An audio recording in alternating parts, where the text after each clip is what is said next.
एक biggest mistake I tell you MSMEs करते हैं, जो हमने काफ़ी बार पॉइंट आउट किया है कि using short term money for doing long term assets और creating long term assets. For example हमारा एक क्लाइंट है, उन्होंने प्रॉफिट में जो पैसा बन रहा था वो यूज़ करके ऑफिस एक्सपेंशन किया, कॉर्पोरेट ऑफिस उनका एक फ्लोर एक्सपांड किया, इमीडिएट कैश क्रंच।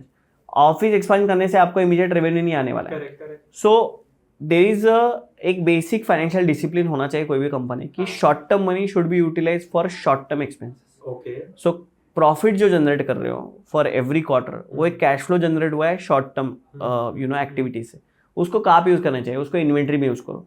उसमें आपके एक्चुअल टुमारो का जो सेल है वो करने के लिए, सपोज आपको एक्सपोर्ट करना है तो उसका शिपिंग कॉस्ट है, उसके लिए जो भी खर्चा आ रहा है, या लोन अलग से करना है तो उसके लिए लोन क्रिएटेड कुछ कॉस्ट है, वहाँ पे यूज करो। आप उसको एसेट बिल्डिंग, मशीनरी परचेस में प्रॉफिट यूटिलाइज करोगे ऑफ अ क्वार्टर, तो नेक्स्ट क्वार्टर का वर्किंग कैपिटल कहाँ से आएगा? You will feel the cash flow crunch.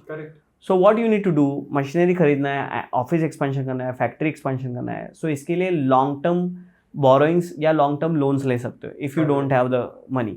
Ideally you should do a sinking fund, reserves. जैसे सोसाइटीज में क्रिएट होता है ना एक सिंकिंग फंड ज़्यादा अपने मेंटेनेंस से, वैसे ही कंपनी को भी होता है। जो डेप्रिसिएशन आप क्रिएट कर रहे हो उसके अगेंस्ट आप एक सिंकिंग फंड क्रिएट करो बैलेंस शीट में, ताकि लॉन्ग टर्म खर्चे कर पाओ। वो लॉन्ग टर्म खर्चे कर पाओगे, क्योंकि आपको पता है आज आपका मशीनरी या कंप्यूटर है उसका लाइफ कितना है, आपके जो भी एसेट्स है basic they are gonna come to their end of the use life, तभी आपको रिप्लेस करना है। तो you need to park your money set aside, you also need to understand inflation क्या रहेगा। सो ये सब अभी आप मुझे बोलोगे सर ये कौन करेगा, तो एग्जैक्टली इसीलिए तो सीएफओ का रोल आता है। यहाँ पे वही गैप है एमएसएमई में कि ऐसा कोई डिसीजन मेकर नहीं है बताने। जनरली जो एमएसएमई में और जब जितना मेरा इंटरेक्शन हुआ है, इम्पल्सिव एक्सपेंडिचर बहुत कर लेते हैं।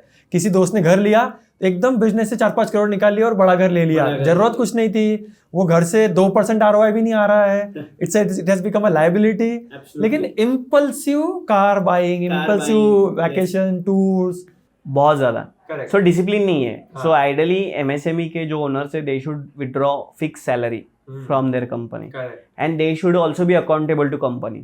उनको खुद का भी असेसमेंट होना चाहिए कि मैंने कंपनी के लिए ग्रोथ में क्या कंट्रीब्यूट किया, तो मेरी सैलरी ग्रो होगी, तो आई डिजर्व एडिशनल बोनस या जो भी है। आप बोनस करके निकालो ना साल के एंड में, बट महीने के किसी भी, जैसे आपने बोला कभी भी निकाल लिया पैसा, हाँ मतलब मन किया हमने पैसा निकाले, कुछ खर्चे किए, पर्सनल एक्सपेंस किया, जो भी किया। So that discipline is lacking, and that indiscipline basically will cause for financial troubles. So Omkar, coming to MSME, what government schemes and subsidies are available for MSME, especially in the finance and infrastructure domain? Correct. So very good question, and बहुत कम awareness है again इसके बारे में. So there are several schemes. CGT MSME एक scheme है. Okay. So it is only specifically giving you funds without collateral. सो अभी क्या है, बैंक्स में जाते हो आपको पता है कि मॉर्गेज कुछ रखना पड़ेगा, कोलैटरल देना पड़ेगा, पर्सनल गारंटी तक पहुंच जाते हैं। Correct. So CGT MSME has been present since several years. Covid में इसका लिमिट भी बढ़ाया उन्होंने बिकॉज पैंडेमिक था। सो इसके अंदर क्या होता है कि आपको without collateral bank will give a funding, आपके पास ऑलरेडी फैसिलिटी तो इस पे एडिशनल टॉपअप मिलेगा। ओके। सो इसके लिए जो ऑब्वियसली बेसिक क्राइटेरिया बैंक है कि आपका बिजनेस कितना है, रेवेन्यू कितना है, नंबर्स क्या है, वो है, but this is a product which people are not aware. Okay. Then there is again bank में एक प्रोडक्ट है, it's not a scheme but it's a product called greenfield funding. So let's say आप 10 साल से एक business कर रहे हो, सक्सेसफुली रन कर रहे हो, which is let's say into speciality chemicals for example. अभी आप डाइवर्सिफाई कर रहे हो कंप्लीटली एक न्यू बिजनेस, लेट्स से आपको लिथियम बैटरीज में इंटरेस्ट आ गया बिकॉज ईवी का ट्रेंड चल रहा है, तो लिथियम बैटरी में आपको एक्सपेंशन करना है। तो अभी ये न्यू बिजनेस है, न्यू कंपनी क्रिएट करोगे इसकी, इसका कोई विंटेज नहीं मिलेगा, बिजनेस विंटेज, इसका कोई ट्रैक रिकॉर्ड नहीं मिलेगा, 3 साल का आईटीआर तो 1 साल का भी नहीं मिलेगा, नया स्टार्ट करें, तो इसको कौन फंडिंग करेगा? So there is product called greenfield funding for example. बहुत सारे बैंकर्स, एचडीएफसी, आईसीआईसीआई, बहुत सारे बैंकर्स इसमें काम करते हैं। You have to approach specifically, अगर आपका ऑलरेडी एग्जिस्टिंग बैंकर है, so he knows your stats, he knows your numbers, so based on your current business credentials, you are getting loan for a new business. Wow. This is called greenfield funding, which people are not aware.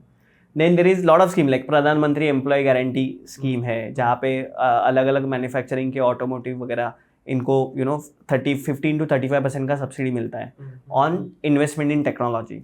ठीक है। Then there are credit link capital subsidies है, जिसपे again 15 to 35% का subsidies है। There are so many schemes. इसके लिए एक ना एमएसएमई संपर्क करके एक पोर्टल है, lot of people don't know this. तो there is a portal called msme.gov.in. Okay. It's also called as MSME Sampark. Okay. So this is a single stop for all your MSME loan solutions in terms of government schemes. Super. So आपको सारे government scheme का information ये portal पे मिलेगा, champion.gov.in. So we'll put this link in the description. Absolutely. Okay. उसके बाद फिर उद्यम MSME रजिस्ट्रेशन का जो पोर्टल है, जो हर किसी ने करना चाहिए. अगर आप MSME रजिस्टर्ड हो तो आपको 45 डेज में पेमेंट मिलना कंपलसरी है from the large corporates. Okay.